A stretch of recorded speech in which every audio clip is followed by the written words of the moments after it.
Lonzo, you've been answering, I don't know, 700 questions so far. So let me take you a little bit of a different place. What do you love about Los Angeles? So what do you love about your city? Oh man, the city's great. It's the best city in the world, and just to be able to have a chance to play for them, is truly a blessing, and I can't wait to play. Chino Hills is, of course, outside of LA. What was that community like growing up, and how did you think that helped mold you to who you are today? Chino Hills is definitely more chill, more simple, but it's right there, 45-minute drive, and just being able to get both sides is truly great.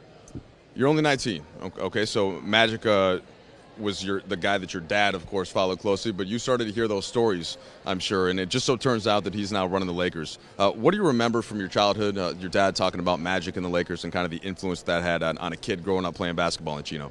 Yeah, he always said that that's the best point guard ever. Showed me some tape, and I was like, yeah, he definitely is. So, just the fact that now he's in charge of everything, and I get to play for his team, it's words really can't describe it. How was it like in the Ball family backyard, or I guess front yard, with the hoop? The games, the competition, your brothers, your dad. How did that shape the player that you are? Yeah, it's in the backyard, and very competitive. My brothers always want to be better than me. I'm the oldest brother, so I can't let that happen. So the battles back there are great. They're healthy, and I'm just very grateful to have them. How old were you when you first got your dad in a game of one-on-one?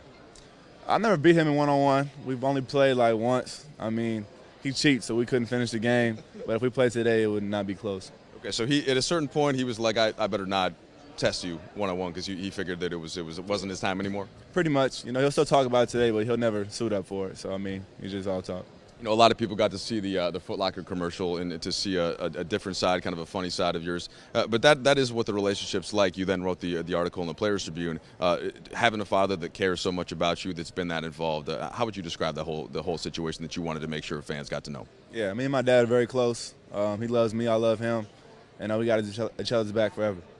Your little brothers, what's it like having them here, looking up? You got one going to UCLA, you got your LaMelo and LiAngelo sitting there. How have they been a part of your life in this experience? We're very close as well. Our whole family's close. Jello, I'm real cool with Jello. Melo, me and him, we butt heads sometimes. You got to watch him, keep him out of trouble.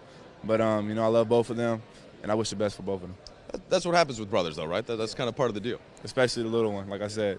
So that's what comes with it. All right, let's talk about basketball for a second. So this has been your focus and your passion of your young life. When did you first kind of realize that you had a skill set that was going to lead you places? When did you start to feel like you were going to be able to go somewhere with the game?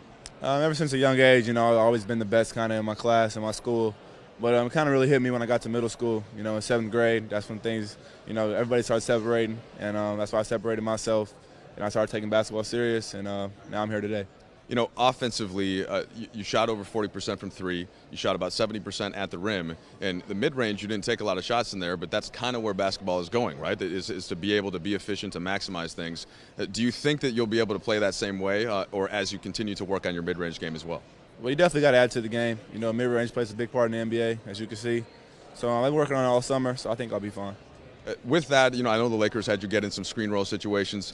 Maybe the best way to be successful in screen roll is to be a smart basketball player, right? Isn't that just like knowing when people are cutting? And so just because you didn't run a lot at UCLA, I've heard that people raise it as a criticism. And my thinking is, well, wait, if you got high basketball IQ, then you should be able to run screen roll pretty well. Right. It doesn't take a lot of sense, to run the pick and roll. It's used a lot in the NBA, so you got to get used to it. And I know how to run it. It's just that we didn't run a lot at UCLA. Well, it's basketball instincts, though, right? From any time you're playing pickup, somebody's coming up to set a screen. You either hit the roll man, right? You hit somebody in the weak side. It's not rocket science, right? Right. When you think about it, it's pretty simple. If you're open, shoot it. If not, pass it. So it's a two-man game, and like I said, it's not that hard. Magic Johnson obviously has that attitude of pass first, and Luke Walton as a player had that same attitude. He loves the ball zinging around and moving around. I'm assuming that that's something that might have come up when you talked to Luke and Magic about the way the game is played when you had dinner with them. Yeah, just being the point guard. Everybody got to like to play with you, or the team's not really going to work. So that's my job. Make everybody happy and win at the same time. How much do you think that it matters to entertain fans while you're playing? And do you play the style that you play because you think it's most effective basketball-wise, or also because you think that it's part of the show, it's part of what people want to see? I think it's both. That's how I was brought up playing. At the end of the day, it's a game. Games are meant to be fun, so that's why I play like that, and fans like watching a fun game. So, they go hand in hand, and that's how it's been for me throughout my life. All right, Lonzo Ball, final thing for you. So growing up a Laker fan, you know what it's like. You know what the fan base is like. It's worldwide. It's just that's part of the fabric of a lot of basketball people. What do you say to Laker fans now, and that community that's not going to embrace you as you take this position? Yeah, there's no brand in basketball like the Laker, organization, and everybody knows that. So now I'm just happy to be a part of it. Jersey number all picked out? Yeah, hopefully too. Lonzo, appreciate the time, man. Congratulations and best of luck with everything. Thank you. I appreciate it. Guys, that's Lonzo Ball.